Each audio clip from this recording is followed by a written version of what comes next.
શીર્ષક અંધારામાં વિશ્વાસ.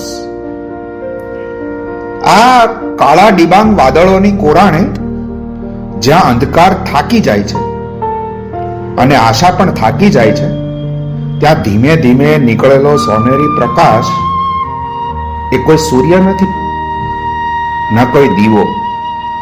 એ તો બસ મારા અંધારામાં વિશ્વાસ બની ઉગેલી એક નાજુક ક્ષણ છે. એટલે તું, હા તું, જે દરેક તોફાન પછી મને ફરીથી જીવવાનું શીખવે છે. તું એટલે અંધકાર વચ્ચેનો અર્થ, ભયમાં છુપાયેલી હિંમત અને મૌનમાં ધબકતું એકમાત્ર સત્ય. એટલે તું જ.